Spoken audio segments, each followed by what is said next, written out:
Le sang de la cité. Capitale du Sud, tome 1. De Guillaume Chamanadjian. Lu par Maxime Baudouin.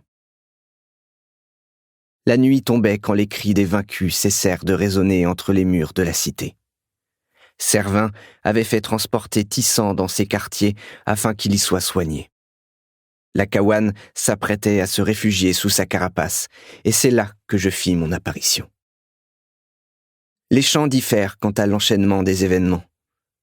D'après Valère, c'est le duc lui-même qui remarqua la trappe dissimulée sous un tapis. Ursin le mielleux soutient que c'est Scolas qui, sentant un courant d'air dans les quartiers d'Adelphes, ôta d'un geste la peau de loup, dévoilant ainsi le passage souterrain.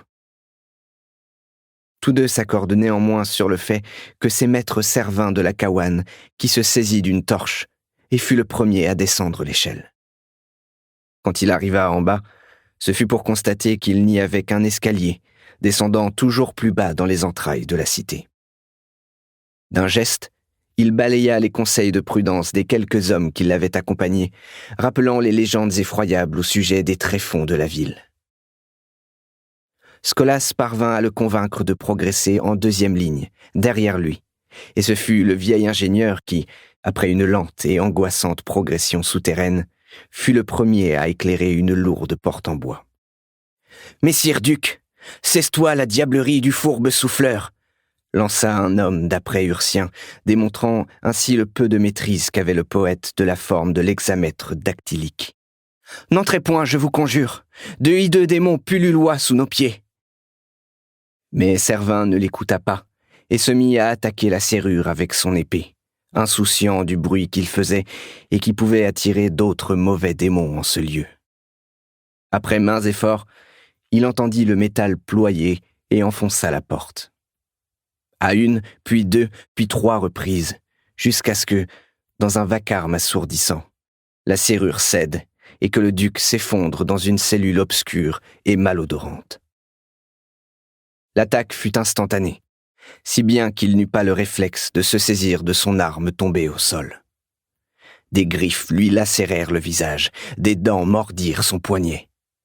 Il hurla de douleur, maudit les démons qui étaient parvenus à le blesser alors que le souffleur ne lui avait même pas infligé une égratignure.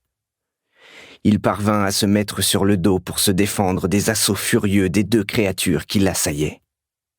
Suffisamment en tout cas pour que Scolas et un autre homme entrent à leur tour et fassent fuir les monstres en agitant leurs torches. Bien sûr, Ursien n'entre pas tant dans les détails. Je tiens ceci de Scolas, qui se précipita pour relever son duc, tandis que les créatures se terraient dans un coin de la cellule, le plus possible à l'abri de la lumière. Et c'est tremblant de colère et d'indignation que Servin détailla les choses qui se tenaient sous ses yeux. Un garçon et une fille, nus et couverts de boue et de leurs propres excréments. Des enfants beuglant de terreur, cachant leurs yeux blanchis par les ténèbres derrière des doigts griffus et terreux. Le duc se saisit du garçon par le bras. Il le plaqua contre un mur de la cellule et le souleva du sol. La créature se tortilla, se débattit, rua, chercha une prise de ses ongles, mais ne trouva que l'épaulette en cuir du duc. Servin demanda de la lumière, éclaira le visage crotté du gamin en le maintenant de force par les joues. L'espace d'un instant, Scolas crut qu'il allait lui planter son épée dans le corps, mais le duc relâcha soudain son emprise. Il était là. Des ordres furent donnés. De nouveaux cris retentirent. Les soldats n'eurent aucun mal à maîtriser de si pitoyables créatures, et c'est ainsi que ma sœur et moi émergeâmes pour la première fois à la surface de la cité.